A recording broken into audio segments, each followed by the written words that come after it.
অর্ক সারার ঘুমন্ত স্যালাইন চলিত দুর্বল মুখশ্রীর দিকে তাকিয়ে বলে উঠল, না মানে আমার কেন জানি মনে হচ্ছে সারার সাথে কেমন এক আত্মিক টান আছে। অর্কের কথা শুনে শুভ্র চকিতে অর্কের দিকে তাকালো। শুভ্র অর্কের কথার অন্য মানে বের করেছে। শুভ্র অর্কের দিকে তাকিয়ে গম্ভীর কণ্ঠে বলল, মানে তোর আত্মার টান বলতে কি বোঝাস? ও আমার বউ, বিয়ে করা বউ। অর্ক কপাল চাপড়ে আফসোসের সুরে বলে ওঠে, দোস্ত তুই পাগল? মানে আমি কখন বললাম তোর বউ আমার বউ? তুই কী সব মাইন্ড করিস এইসব? শুভ্র মাথা নিচু করে নিল। আসলেই তো অর্কের কথা সে অন্য মাইন্ডে নিয়ে অন্য কিছু ভেবেছিল। নিজের ভাবনায় নিজেই লজ্জিত। শুভ্রকে মাথা নিচু করে থাকতে দেখে অর্ক আবারও বলে উঠল, আরে বল না ইয়ার, সারার বাড়ি কই? শুভ্র মাথা ঠান্ডা করে বলে উঠল, ঢাকা। ও। শুভ্র অর্কের এমন নীরব কণ্ঠ শুনে ভুরু কুঁচকে বলে উঠল, হঠাৎ সারার বিষয়ে জানতে ইচ্ছে করছে কেন?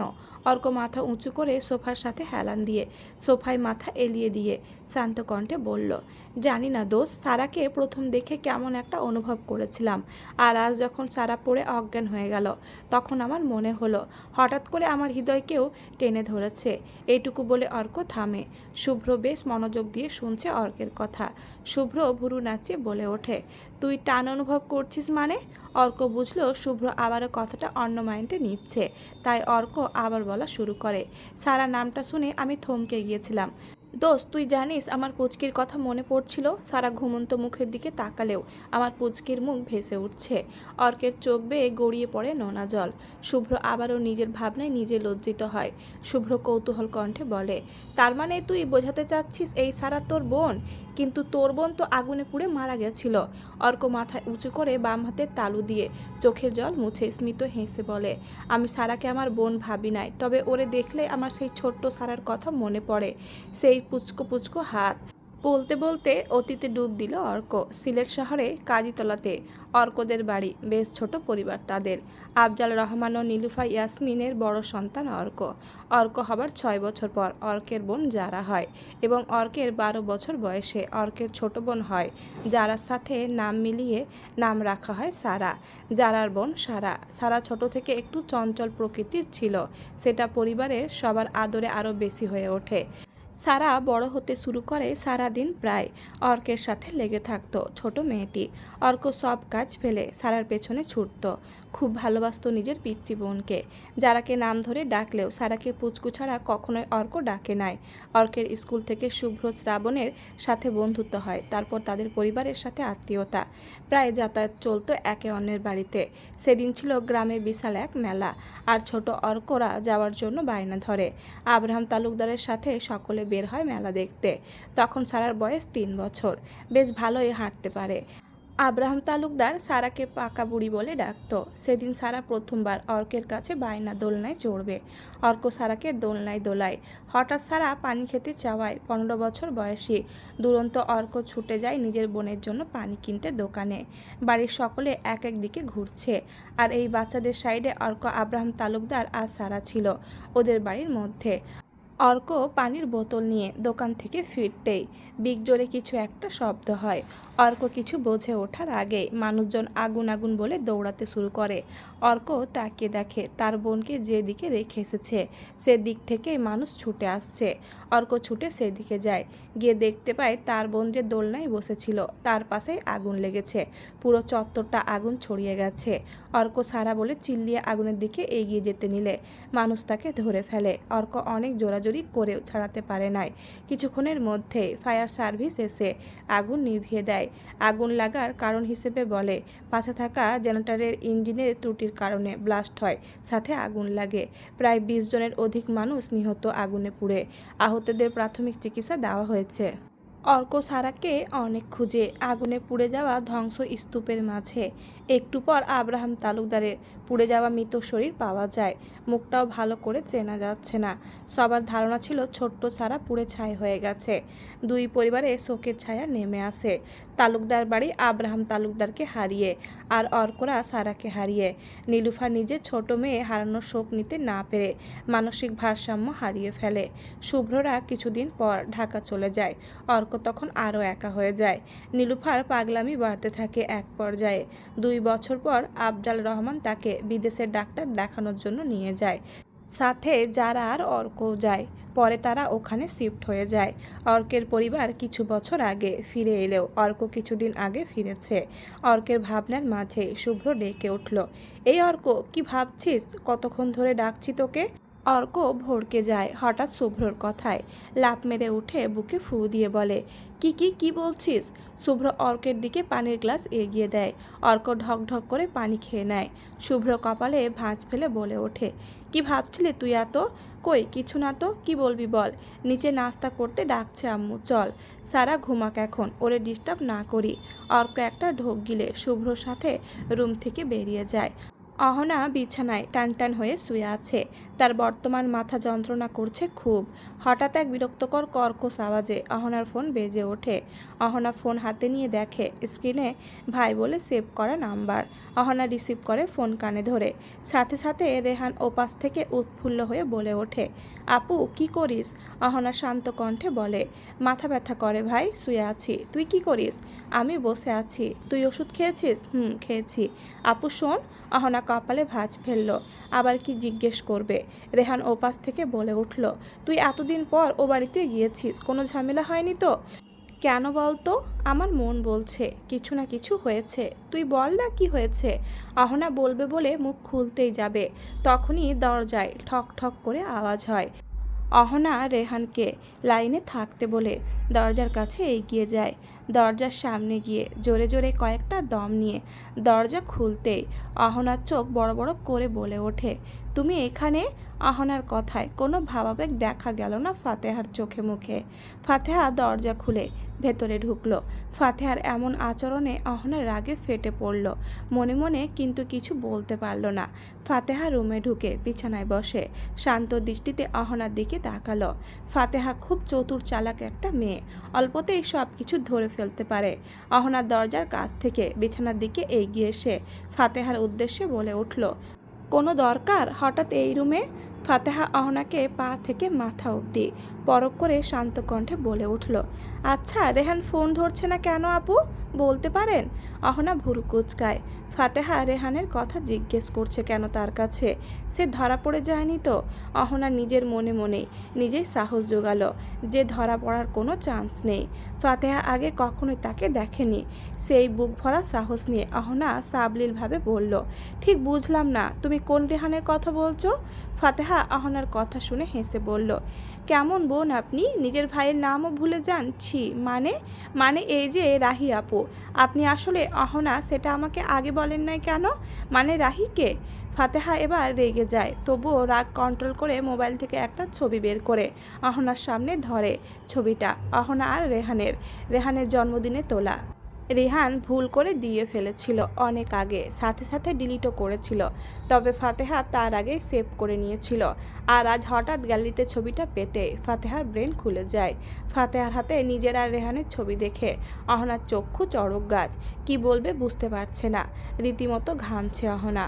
ফাতেহা কিছু বলতে যাবে তার আগে অন্ত ছুটে আসে রুমে, দরজার কাছে, তারপর হাঁপিয়ে বলে ওঠে, আপি, চাচি ডাকছে, এখনই ছোট ভাইয়া ও ডাকছে, তাড়াতাড়ি আসো।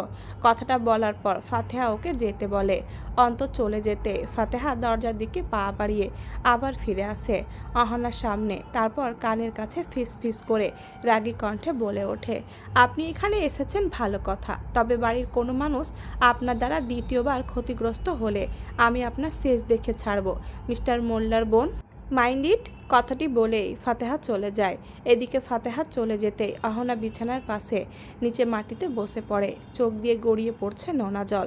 অহনা তো এখানে কারোর শত্রুতা করতে আসেনি, সে তো এসেছে তার মেয়ে তার রত্নকে নিতে। সে তো কারোর জীবনে ভিলেন হতে আসেনি। না আগে কারোর সাথে সে খারাপ ছিল, তবে এই বাড়ির সবাই তাকে ভিলেন কেন মনে করছে? এ বাড়িতে এসে তার পুরনো ক্ষত আবার জেগে উঠেছে, সেই কষ্ট কেউ দেখছে না। সে তো সারা নামক বাচ্চা মেয়েটাকে কোনো রকম কষ্ট দিতে চায়নি। কি থেকে কি হয়ে গেছে অহনা বুঝতে পারেনি।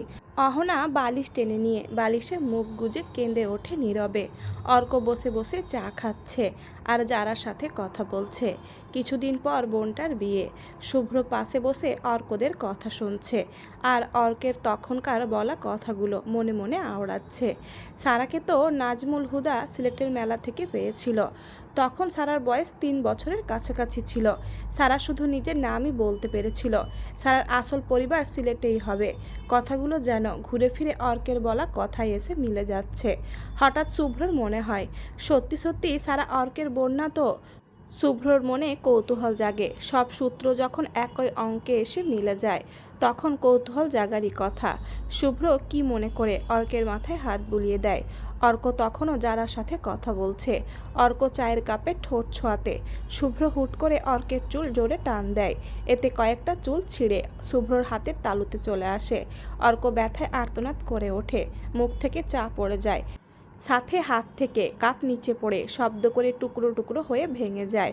অর্ক মাথায় হাত বোলাতে বোলাতে শুভ্রর দিকে রাগী দৃষ্টি নিক্ষেপ করে বলে ওঠে, পাগল হলি নাকি? আমার চুল শেষ করে দিলি? শুভ্রর মুখে কোনো রিয়াকশন দেখা গেল না। শুভ্র শান্ত কণ্ঠে বলল, সরি, তোর চুলগুলো সুন্দর তাই টেনে দেখলাম। বলেই শুভ্র উঠে সিঁড়ির দিকে পা বাড়ালো। উদ্দেশ্য রুমে যাওয়া। সারা অনেকক্ষণ রুমে একা আছে। শুভ্রর এমন ভাবলেশহীনভাবে চলে যাওয়া দেখে অর্ক বিরক্ত হলো। কি পেয়েছেটা কি তাকে ওরা? কাপ ভাঙার শব্দে রান্নাঘর থেকে আনিতা ছুটে এসে অর্ককে জিজ্ঞেস করলো, কি হয়েছে বাবা? অর্ক কিছু বলার আগে সোফায় বসে টিভি দেখতে থাকা অন্তু বলে ওঠে, ছোট ভাইয়া অর্ক ভাইয়ার চুল টেনে দিয়েছে, তাই হাত ফসকে পড়ে গিয়েছে। আনিতা বেগম মনে করলেন ছেলেরা দুষ্টুমি করে এমনটা করেছে, তাই তিনি আর কথা না বাড়িয়ে অর্ককে বলল, থাক বাবা, কিছু মনে করো না, বেশি লেগেছে নাকি? না না আন্টি, ওই একটু। আচ্ছা, চাটা কি আর দেব?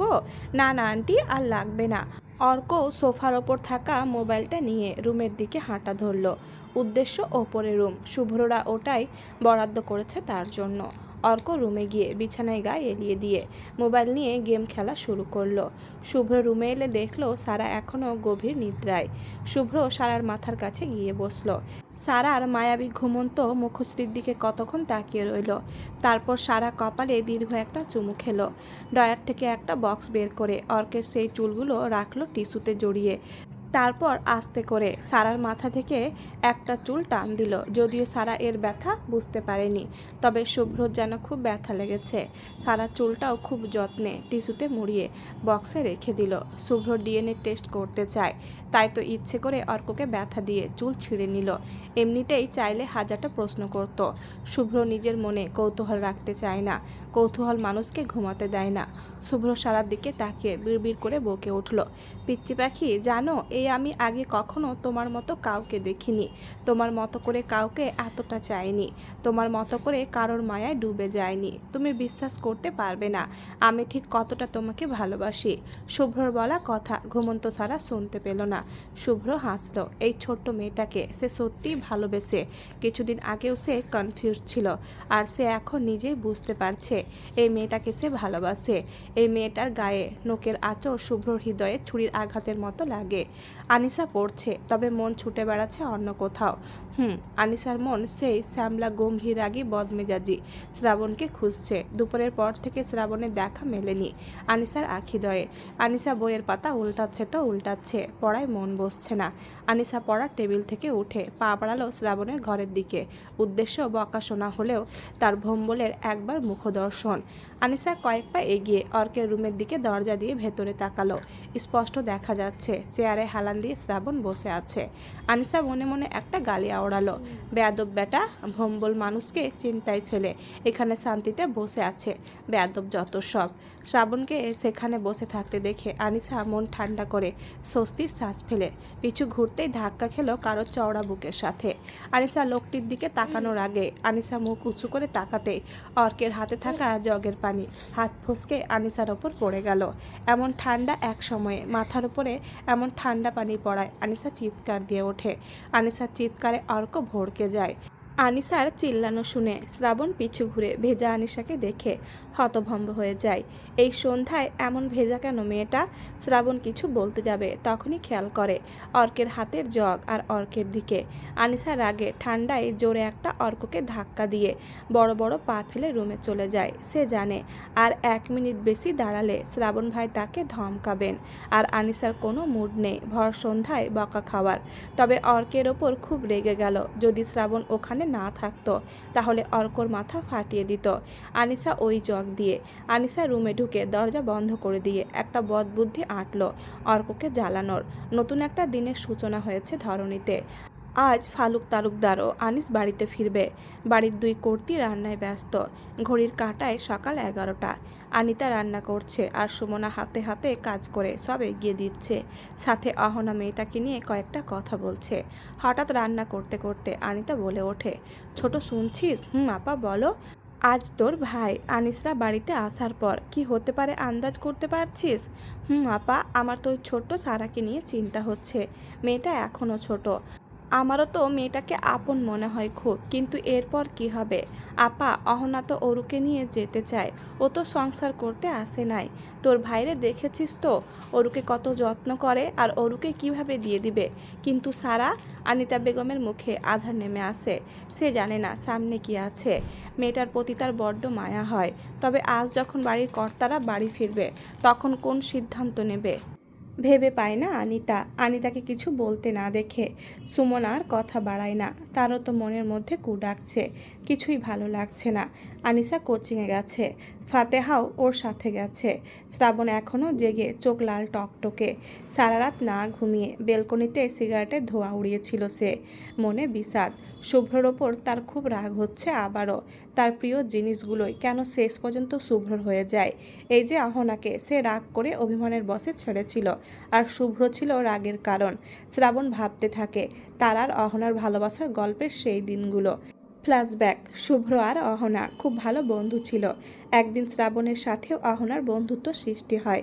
শুভ্রও জানতো অহনা শুভ্রর বেস্ট ফ্রেন্ড থাকলেও শ্রাবণের সাথে প্রণয়ে জড়িয়ে পড়ে শুভ্রকে গোপন করে। একসময় এই ভালোবাসা এতটাই গভীর হয় যে শ্রাবণ আর অহনা বিয়ের স্বপ্ন দেখে ফেলে। শ্রাবণ নিজের মায়ের সাথে কথা বললে মিসেস মনিরা কিছুদিন অপেক্ষা করতে বলেন। তখন সবেমাত্র চাকরিতে জয়েন করেছে, ভালো বেতনে ছিল। অহনা যেহেতু ঢাকায় হোস্টেলে থাকতো আর পড়াশোনা করত, তাই অহনার সাথে বেশি একটা কথা হতো না। শ্রাবণ অহনার প্রতি এতটাই মগ্ন ছিল যে একসময় অহনাকে কাজী অফিস থেকে বিয়ে করে নেয়, সবার গোপনেই। এমনকি শুভ্রও জানতো না।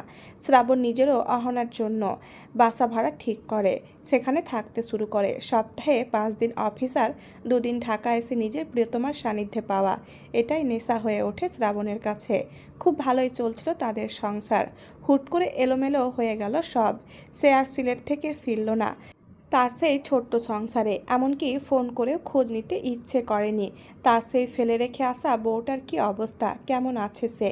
কিছুদিন পর ডিভোর্স পাঠিয়ে দেয় সে। আর তার কয়েক মাস পরে জানতে পারে অহনা শুভ্রকে বিয়ে করেছে আর অহনা প্রেগনেন্ট। সেখান থেকে শ্রাবণের রাগ জন্মে শুভ্রর ওপর। যেখানে বউটা তার আর সন্তানটা তার থাকতো, সেখানে দুইজনই শুভ্রর। এগুলা ভেবে বেশি রাগ উঠত শ্রাবণের। হঠাৎ দরজা খোলার শব্দে শ্রাবণ বাস্তবে ফিরে আসে। তাড়াহুড়ো চোখের ওপর হাত দেয়, ঘুমের ভান ধরে। চোখ জোড়া তার ভেজা। অহনা চুপি চুপি শ্রাবণের রুমে ঢুকে দরজার কোণা থেকে শ্রাবণের লম্বা হয়ে শুয়ে থাকতে দেখে খুব রাগ হয় তার। শ্রাবণকে দেখলে রাগ হয়, তবুও মনটা অনেক খুঁজছিল তাকে আজ। আসা পর্যন্ত অরুকে কোলে তুলতে পারল না। আচ্ছা, শ্রাবণ কি অরুকে কোলে নেয়? অহনা আপন মনে ভাবে। শ্রাবণের দিকে ভালো করে লক্ষ্য করে, দেখে চুল দাড়িগুলো বড় হয়ে গেছে, কাটে নাই মনে হয়, আগের চেয়ে রোগা হয়ে গেছে। অহনা যেভাবে এসেছিল সেভাবেই বেরিয়ে যায় দরজা থেকে। অহনা চলে যেতে শ্রাবণ চোখের ওপর থেকে হাত সরায়। সে চোখে না দেখলেও বুঝে যায় কে এসেছিল। এই রুমে একজন পারমিশন ছাড়া ঢুকে না। তবে আজ সে নয়, আজ অহনা এসেছে। কিন্তু কেন? শ্রাবণের হার্টবিট দ্রুত চলতে থাকে। অহনা ধীরে ধীরে নিচে চলে এসে নিজের রুমে চলে আসে। খুব একঘেয়ে লাগছে তার। সবাই চুপচাপ কেমন যেন। সারা রুমে শুয়ে আছে, বা হাতটা ব্যথা। ধীরে ধীরে উঠে বসে। সারাকে কেমন বিধ্বস্ত লাগছে, চোখগুলো ফুলো ফুলো, ফর্সা মুখটা ফ্যাকাশে, চুলগুলো এলোমেলো। সারা আশেপাশে তাকিয়ে দেখে রুম ফাঁকা, বাইরে আলো পর্দা ভেদ করে রুমে ঢোকার ব্যথার চেষ্টা চালাচ্ছে। সারা ডান হাত দিয়ে চুলগুলো ক্লিপ দিয়ে আটকে নেয়, বাম হাতে তাকিয়ে দেখে টেপ মারা, বুঝে যায় এখানে স্যালাইন দেওয়া ছিল তাই ব্যথা হয়েছে। উঠে দাঁড়িয়ে টলতে টলতে ফ্রেশ হয়ে এসে বসে বিছানায়। বিছানার পাশে প্লেটে খাবার ঢেকে রাখা, ওপরে একটা সবুজ চিরকুট। সারা বড় একটা হামি তুলে চিরকুট হাতে তুলে নেয়, চোখ বুলালে মুচকে হাসি ফুটে ওঠে মুখে। চিঠিতে লেখা, পিচ্চি পাখি গুড মর্নিং, ফ্রেশ হয়ে এসে খেয়ে নাও, সম্পূর্ণ খাবার শেষ করবা, নয়তো আমি কিন্তু রাগ করব। আজ একটু জরুরি কাজ আছে তাই আমি আর অর্ক বেরিয়েছি। তোমার কোথাও যাওয়ার দরকার নেই, আমি না আসা অবধি দরজা খুলবা না, যেই ডাকুক। আল্লাহ হাফেজ। এটুকু পড়েই সারার খুব ভালো লাগে। মানুষটা তাকে নিয়ে কত ভাবে, কতটা ভালোবাসলে এভাবে ভাবতে পারে একটা মানুষ। আর একটা মানুষকে নিয়ে সারা ভেবে পায় না। সারা খাবারের প্লেটটা হাতে নিয়ে খাওয়া শুরু করে। রুটি, আলু ভাজি, ডিম ভাজি, সেদ্ধ ডিম আর এক গ্লাস দুধ। সারা জানে সিদ্ধ ডিম আর দুধ শুভ্র দিতে বলেছে, তবে সারা তো দুধ খায় না, সেটাও জানে না ওই লোকটা। সারা হাসে, কি করে জানবে, সে তো কখনো বলেনি। সারা খাওয়া শুরু করে। হসপিটালের করিডোরে বসে আছে শুভ্র আর অর্ক। অর্ক যদিও বেজায় বিরক্ত, কারণ সে জানেও না কি জন্য এসেছে। কোনো কারণ ছাড়াই পুরো 1 ঘন্টা যাবৎ বসে আছে। শুভ্রকে কিছু জিজ্ঞেস করলেও বলছে না। শুভ্র কানে হেডফোন গুঁজে দিয়েছে। তার কৌতূহল দূর করতে সে আজ ডিএনএ রিপোর্ট করাতে এনেছে। যদিও অর্ককে এখন বলে দিলে অর্ক চুপচাপ বসে থাকবে, তবে শুভ্র চায় সারপ্রাইজ দিতে। শুভ্রকে এমন ভাবলেসিন বসে থাকতে দেখে অর্ক কিছু বলতে উদ্যত হতে একজন লোক এসে শুভ্রর হাতে রিপোর্ট দিয়ে যায়। অর্ক রিপোর্ট দেখে ভুরু কুঁচকায়। শুভ্র রিপোর্ট খুলে পড়া শুরু করে। বেশ কিছুক্ষণ পর অর্কের জিজ্ঞাসু দৃষ্টিতে তার দিকে তাকিয়ে থাকতে দেখে শুভ্র বিরস মুখে উঠে দাঁড়িয়ে অর্ককেও টেনে তুলে হাঁটা শুরু করে বলে, ফাও কষ্ট করলাম আজ আইরা, টাইম নষ্ট আগেই বোঝা উচিত ছিল আমার। অর্ক এমনিতেই বিরক্ত, শুভ্রর এই কথায় আরও বিরক্ত হয়ে বলে ওঠে, কি হয়েছে বলবি তো ইয়ার। শুভ্র বিরস কণ্ঠে বলে ওঠে। শুভ্র নিরাশ মুখ নিয়ে বলে ওঠে, আগে একটু মিষ্টি খাওয়া তারপর বলবো। অর্ক এমনিতেই বিরক্ত, তার ওপর শুভ্রর এই কথায় রাগ উঠে যায় ওর মাথায়, তবে কিছু বলতেও পারছে না। দাঁতে দাঁত চেপে সহ্য করে নেয়। হাঁটতে হাঁটতে পার্কিং এরিয়াতে এসে গাড়িতে বসে। শুভ্র গাড়ি ড্রাইভ করা শুরু করে। চোখ মুখ শান্ত। অর্ক বেশ কিছুক্ষণ গাড়ি জানলা দিয়ে বাইরে দেখলো, তারপর শুভ্রর দিকে তাকিয়ে আবার বলল, এখন তো বল ইয়ার, কি করতে হসপিটাল গিয়েছিলাম, আর এই রিপোর্টটাই বা কিসের। শুভ্র ড্রাইভ করতে করতে আর চোখে অর্কের বিরক্ত হওয়া মুখটা দেখল। পুরো সারার কপি, এতদিন খেয়াল না করলেও এখন খেয়াল করছে। শুভ্র ঠোঁট টিপে হেসে বলে, কি এক পোড়া কপাল নিয়ে জন্মেছিলাম কে জানে, যার জন্য তোর মতো একটা আধপাগল শালা কপালে জোটে। অর্ক কপাল কুঁচকে নিয়ে জিজ্ঞাসু দৃষ্টি ফেলে শুভ্রর দিকে তাকিয়ে তারপর বলে, মানে। শুভ্র কিছু বলে না, রিপোর্টটা বাম হাত দিয়ে অর্কের দিকে এগিয়ে দেয়। অর্ক রিপোর্ট খুলে পড়তে শুরু করে। দুটো ডিএনএর ম্যাচ, রিপোর্ট পজিটিভ। কিন্তু অর্কের মাথায় এসব ঢুকে না। অর্ক শুভ্রকে কিছু বলতে যাবে, তার আগে শুভ্র বলে ওঠে, ওটা তোর আর সারার ডিএনএ টেস্টের রেজাল্ট। আমার কৌতূহল মেটাতে গিয়ে তোর মতো আধপাগল শালা পেয়েছি। অর্ক হতভম্ব, সে কি শুনেছে? ঠিক শুনেছে তো, কথাটা বারবার কানে বাজছে। ওটা তোরা সারার ডিএনএ রিপোর্ট, তাহলে সারা তার বোন, তার পুচকি। অর্ক স্তব্ধ। শুভ্রর বাম হাত দিয়ে জোরে অর্কের বাহুতে চিমটি কাটে। অর্ক লাফিয়ে ওঠে, হাত দিয়ে বাহু ডলতে থাকে। রাগী চোখ নিয়ে শুভ্রর দিকে তাকিয়ে বলে, যে খুশির খবর দিলি তাতে জীবনের সব থেকে আজ আমি খুশি হলাম। তবে তোর মতো বেয়াদবকে দুলাভাই হিসেবে পেয়ে আমি দুঃখিত। কি আমি বেয়াদব? না তো বেয়াদব, সেই একই তো, তুই আমারে ইনডাইরেক্টলি বেয়াদব বললি, এই জন্যই তুই বেয়াদব বেশি বুঝিস। এর মাঝে গাড়ি ঢুকে গেল তালুকদার বাড়িতে। অর্কের মনে খুশির বন্যা বয়ে যাচ্ছে। সে তার পুচকু, তার বোনকে ফিরে পেয়েছে। এর চেয়ে আনন্দের আর কি হয়। এবার নিশ্চয় তার মা সুস্থ হয়ে উঠবে। আসলে অর্কের মা মেয়ে হারানোর জন্যই অসুস্থ, আর ডাক্তার বলেছে মেয়েকে পেলে আবার পুরোপুরি সুস্থ হয়ে যাবে। এ যেন অর্কের কাছে চাঁদ পাওয়ার সমান। শুভ্র গাড়ি থেকে নেমে অর্ককে নামতে বলে, তবে অর্ক কল্পনায় ডুবে যায়। শুভ্র গাড়ির দরজা খুলে অর্কের টি শার্টের কলারের পেছনে ধরে বলে ওঠে, কি সালাবাবু, গাড়ি থেকে নামার ইচ্ছে নেই? এখানে থাকুন তাহলে, আমি যাই। শুভ্রর কথায় অর্ক একটু লজ্জা পেয়ে যায়, তবে মনে মনে বেশ এক্সাইটমেন্ট কাজ করছে। গাড়ি থেকে নেমে দাঁড়াতেই হুট করে মন খারাপ হয়ে যায় অর্কের। শুভ্র বাড়ির সদর দরজার দিকে হাঁটা দিয়েছে। অর্কের হিসাব অনুযায়ী সারার বয়স 15 বছর পড়বে। তার মাঝে বোনটার বিয়ে হয়ে গেল। হ্যাঁ, সুখী হয়েছে, এত সুন্দর পরিবার, কিন্তু এই অহনা, শুভ্রর ওয়াইফ, ওদের বাচ্চা আছে, এগুলা ভাবতে অর্কের মাথা খারাপ হয়ে যায়। তার পিচ্চি বোনটার জীবনে নতুন করে কষ্ট। অর্ক খেয়াল করেছে শুভ্র বেশ কেয়ারিং সারার প্রতি। কিছু বুঝে উঠতে পারছে না সে। পা বাড়ায় বাড়ির দিকে, সিদ্ধান্ত নিয়ে নেয় মনে মনে আজ শুভ্রর সাথে কথা বলবে। আগে সারার জন্য এসব চিন্তা হয়নি, তবে এখন হচ্ছে যখন বুঝলো তার রক্তের আপন বোন সে। আর প্রতিটা ভাই তার বোনের সুখ চায়। সেখানে এতদিন পর বোনকে ফিরে পেয়ে চোখের সামনে বোনের সংসার ভেঙে যেতে দেখবে সে কি করে হয়। যদি সে শুভ্রর অন্য সুর দেখে তবে সে তার বোনকে জোর করে হলেও নিয়ে যাবে, যেহেতু তার সারাকে সারা জীবন বসিয়ে খাওয়ানোর সামর্থ্য, সাথে রাজনৈতিক ক্ষমতাও আছে। আনিতা বেগম বেশ গল্প জমিয়েছেন অহনার সাথে। মেয়েটা বেশ অমায়িক। তবে আনিতা বেগমের মূল উদ্দেশ্য ফারুক তালুকদারের হুকুম যে করে হোক কথায় কথায় পুরো সত্যিটা জানা। যদিও আনিতা বেগমরা মানেন অহনা শুভ্রর বউ আর অরু শুভ্রর সন্তান, তাই বেশ আগ্রহ নিয়ে জিজ্ঞেস করতে বলেছেন।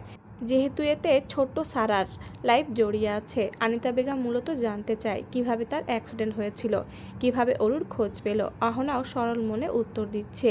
এ বাড়িতে আসার পর থেকে অহনা তার নারী ছেঁড়া ধন অরুকে একবারের জন্য কোলে পায়নি, তাই আনিতা বেগমের কাছে আবদার করে বসলো অরুকে কোলে নেওয়ার জন্য। যেহেতু তখন অরু আনিতার কোলেই ছিল, তাই আর ফেরাতে পারেনি। আনিতা বেগম 6 মাস বয়সী অরুকে এগিয়ে দিল অহনার কাঁপা কাঁপা হাত দিয়ে। ঘুমন্ত অরুকে কোলে তুলে নেয়, বুকের সাথে জড়িয়ে ধরে হু হু করে কেঁদে ওঠে। আনিতা বেগম চুপ করে চেয়ে রইল অহনার দিকে। সে জানে মায়েদের মন কেমন কোমল হয়, তবে এটাও বুঝতে পারছে আজ সন্ধ্যায় এই বাড়িতে বড় কোনো ঝামেলার সৃষ্টি হবে। আনিতা মনে মনে এই দোয়াই করছেন যেন সব ভালোই ভালোই মিটে যায়, তবে বিপদ তাদের জন্য অপেক্ষা করছে। ফারুক তালুকদার ও আনিস তালুকদার ইতিমধ্যেই ঢাকা এয়ারপোর্ট থেকে সিলেটের উদ্দেশ্যে রওনা দিয়েছে। বেলা 3টেই সিলেট বিমানবন্দরে পৌঁছাবে তারা। ফারুক তালুকদার ভেবে পাচ্ছেন না কি করবেন, তার মাথা গুলিয়ে যাচ্ছে। পাশে আনিস শান্তিতে ঘুমোচ্ছে সিটে মাথা এলিয়ে। ফারুক তালুকদার চোখ বুজলেন। নিজের চোখের সামনে বাড়ির প্রতিটি মানুষের চেহারা ভেসে উঠল, বিশেষ করে সারার মায়াবী চাহনিটা। ফারুক তালুকদারের বেশ পছন্দ সারাকে। কত অল্প বয়সেই সমস্ত কিছু সামলে নিতে পারে, কিন্তু এখন কি অবস্থা মেয়েটার, এটাই ভেবে পায় না ফারুক তালুকদার। বাড়ি ফিরে কোন সিদ্ধান্তে যাবে সেটাও বুঝে উঠতে পারছে না সে। ফাতেহা হেঁটে চলেছে ফুটপাত দিয়ে, আর পাশে ধীরে ধীরে বাইক চালিয়ে এগোচ্ছে রেহান। বর্তমানে ফাতেহা প্রচণ্ড আকারে রেগে আছে রেহানের ওপর। যদিও রাগের কারণ অনেক, তবুও ফাতেহার মূল রাগের কারণ হলো রেহান কফি শপের ভেতরে একটা মেয়েকে জড়িয়ে ধরেছিল, আর মেয়েটা ফাতেহার ক্লাসমেট। এই নিয়ে ফাতেহা তখন থেকে রেগে আছে। রেহানের সাথে আর কথা নেই তার। ফাতেহা যা বোঝার বুঝে গেছে। মেয়েদের মন তো সব কিছু অল্পতেই বুঝে যায়। ফাতেহা প্রচণ্ড জোরে হাঁটতে থাকে। দুপুর আর কড়া রোদ হওয়ায় চারিপাশ ফাঁকা, লোকজন কম, স্টুডেন্ট বাদে লোকাল মানুষ তেমন চোখে পড়ছে না। হঠাৎ ফাতেহার সামনে রেহান বাইক দাঁড় করায়। ফাতেহার পা আপনা আপনি থেমে যায়। বিরক্ত হয় ফাতেহা। রেহান বাইক থেকে নেমে ফাতেহার সামনে এসে দাঁড়ায়। ফাতেহা উল্টো ঘুরে চলে যেতে চায়, তবে রেহান ফাতেহার হাত ধরে ফেলে। ফাতেহা রাগে হাত ঝাড়া মারে। রেহান ঠোঁট টিপে হাসে, তবে কিছু বলে না। ফাতেহার হাত আরও জোরে টান দেয়। ফাতেহা রেহানের বুকে এসে ধাক্কা খায়। ফাতেহার প্রচণ্ড রাগ লাগে। তার বদ অভ্যাস রেগে গেলে কোনো কিছু মানে না।